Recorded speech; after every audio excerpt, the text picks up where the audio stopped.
আব্বাস ভাইয়ের সাথে তার তো একদম তারা তো অনেক আগ থেকেই এবং আব্বাস ভাই 77 এ উনি কমিশনার ছিলেন, বসও কমিশনার ছিলেন।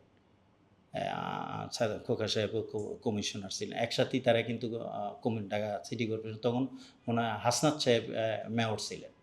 তখন উনি কমিশনার ছিলেন। তাদের মধ্যে আমি সবসময়ই দেখছি যে খুবই ভালো বন্ধু।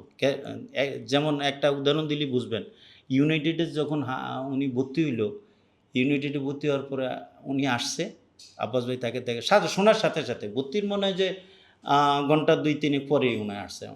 উনি চলে আসছে। আসার পরে আমারে বলল যে, "কি অবস্থা?" আমি বললাম যে, "এই কোনো লোকজন দিতে দিবে না। একদম খুব ইয়ে-টিয়া" মানে যেই রকম ডাক্তারের সাথে ডাইকা-টাইকা ইয়ে-টিয়ে কইরা তারপরে কোনো একটা প্রোগ্রামে হইলে, কোনো একটা প্রোগ্রামের আগে আব্বাস ভাইকে খোকা ভাই কল দিতেন।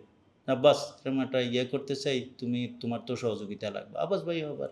আব্বাস ভাইয়েরও কোনো ইয়ে-টিয়ে থাকলে আব্বাস ভাই কল দিতেন এবং উনাদের মধ্যে এত মানে সৌহার্দ্যপূর্ণ, বন্ধুত্বপূর্ণ আসলে অনেকে বাইরের থেকে অনেক কথা বলে। আসলে এই যে এইগুলা মিথ্যা। বাইরের থেকে অনেকে বলে যে তার মধ্যে এর মধ্যে এরকম আছে, ফাইট আছে। একটা নিয়ে থাকতেই পারে। একটা দলের পদবি নিয়া একটা লড়াই থাকে না? আমি এইটা হইতে চাই। এরকম থাকতে পারে। তার মানে এইটা নিয়ে একেবারে এ এ ওই সময়ের রাজনীতিকবিদদের মধ্যে যে সৌহার্দ্য, এইটা খুব কম।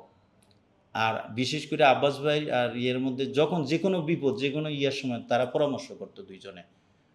আব্বাস ভাইও পরামর্শ করত এবং বসও পরামর্শ করত। পার্টি অফিসে আসলে তাদের মধ্যে দেখতাম, তাদের বাসায়ও মাঝে মধ্যে যে যাইতো, তখনও দেখতাম। এটা আসলে উনারা যে সিনিয়র নেতা হিসেবে উনাদের যে ছিলেন, এইটা এখনকার নাই। এখনকারদের মধ্যে এগুলা নাই। উনারা আলাদা।